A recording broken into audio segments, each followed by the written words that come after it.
this video is currently trending of a Nigerian man. I don't know if this guy is actually a Nigerian guy. He's actually analyzing the GDP of African countries, and he mentioned Nigerian, South African, but when he got to Ghana, he said something that shook me. I'm like, why are some Nigerians still in the dark? Why not learn and unlearn? You guys, it didn't really make sense to a lot of Ghanaians, and on his comment section, he was roasted.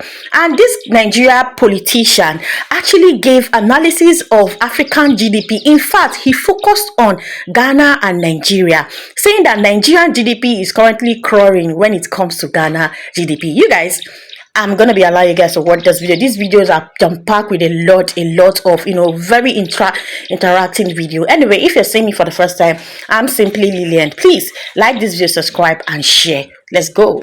African countries with the highest GDP. Number 10, Ivory Coast, $79 billion. Number 9, Tanzania, $84 billion. Yes, they get money from tourism. Number 8, Angola, $90 billion. Angola people, I don't know where you people got this 90 billion from. Maybe you people got it from selling toothpaste or from selling antelope, but because me, I don't know which is your major factor or major production in Africa. I don't know. Number 7, Kenya, $112 billion. Kenya people, Depression Republic. Congratulations to you people, but I have a question for you people. How can you people have $112 billion in East Africa alone? How can you people have this kind of money? Why Burundi people are struggling with $2 billion? Because it seems like you Kenyans can decide one day and buy Burundi. This is pure wickedness. You have to make it to be fair.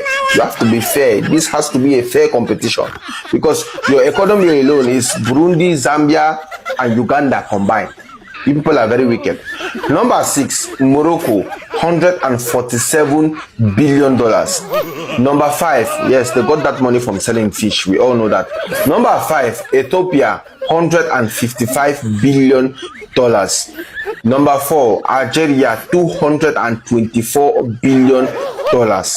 Number 3, this number 3, it is very interesting because they thought they were supposed to be number 1, but they are still number 3.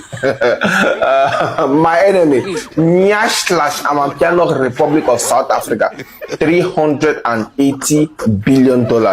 Number 2, Giant of Africa, Nigeria, $390 billion. I have a problem with this number 2 because Nigeria people, how can you people have $390 billion and you people still treat my people from Ghana like this? Because Ghana people are only common just 30 million. You people have $390 billion and your neighbor is only 30 million, and you people are still threatening them. Every time I post a video, you people be like, if Ghana not pay our money, it no go better for them. Nigeria people, you people are very, very wicked. Forgive and forget. You people have to forgive this debt. Ghanaians are all you people, because you people have $390 billion. Nigeria, please. And number 1, Egypt, $398 billion. Illiteracy is your problem. How can Lagos GDP or economy be greater than that of Ghana? Let me give you the analysis. In 2022, listen very carefully. The GDP for Nigeria, Lagos State was $29 billion.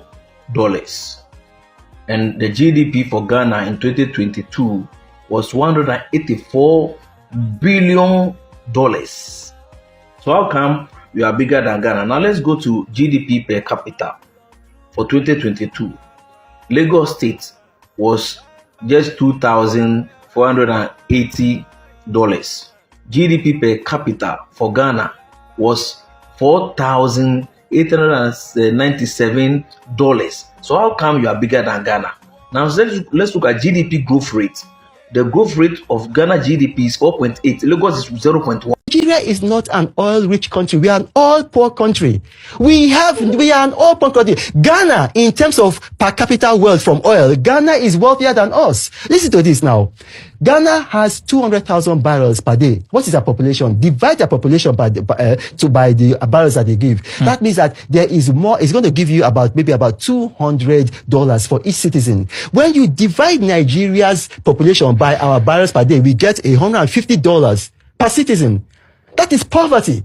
Look, Qatar A tiny nation that their population is not up to a Kenya local government. They make $70 billion from oil and gas. How much do we make? We make 36 billion. And then you want to, Saudi Arabia, with a population about, their population is probably 35 million. So which is just going to be about maybe 15% of ours. They make about $450 billion every year. We make 36 billion. Angola is more oil rich than us. In terms of, if you look at the nations that have mineral resources, because you know Nigerians, entitlement mentality. Check, Nigeria is not in this, is not in the top 10. Even in Africa, we're not in the top 5. Congo, DRC, they have more nutrients, more mineral resources than we have. So stop saying that's opinion. People like you are feeding the people wrong opinion. Nigeria is not living beyond. Nigeria is not living at our means. We are living beyond our means. So this irrational disgust you're seeing right now, Is Ghana really better than Nigeria? try to establish that Nigeria is better than Ghana. He said he was going to leave it to us to decide. But at the end of it all, he made a caricature of himself in trying to defend Nigerians, in proving that they are better than Ghana. First off, he spoke about many things. He spoke on many things, He spoke about the music industry, stating emphatically that the Nigerian music is way better than that of Ghana. He spoke about electricity, stating that Ghana is not entirely perfect. A way to excuse himself or exonerate the fact that Nigeria is a country of generator republic, or that Nigeria is a hellhole where darkness only thrives. He also spoke about economy and the good-looking capitals between Nigeria and Accra, between Abuja and Accra. Then, as usual, he spoke about Nigerians being rich from an individual perspective. So some of these things were the things he hinted to prove that Nigeria is better than Ghana. First of all, like I said, I'm not shocked because Nigerians are irrational. They are irrational, irritating, disgusts, you know. They are irrational disgusts. I'm a Nigerian and I can tell you this for sure. So let me start out by making a caricature of this person through these following points. First of all, let me get this thing straight about the Nigerian music industry. The Nigerian music industry is not an excellent industry. The Nigerian music industry is not a thriving industry. I will tell people, a number of people would ask me, then why is it that the Nigerian music industry, that the Nigerian music is everywhere around the world?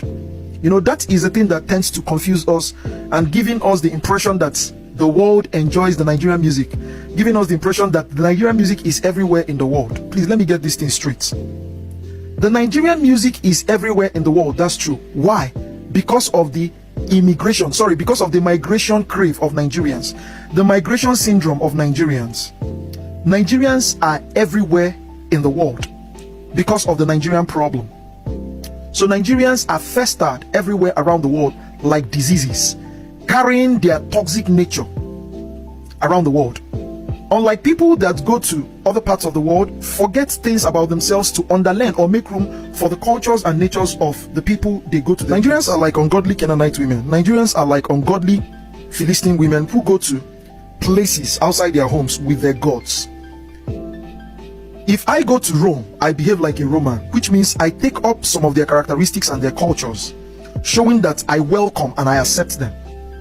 I don't take my own plague to their place, because if I take my own plague to their place, I will never see anything that is better. Nigerians are the only sets of people that are well aware that their practices and their mentalities are disgusting, very retrogressive and dwindling. Yet, they would always never part with such. Wherever they go to, they would go with such disease, they will go with such strange gods, they will go with such characteristics which are strange in other people's country. They can never back down. They can never allow those that's the very disgusting thing about them. This was how Nigerians took their stupid music to every part of the world.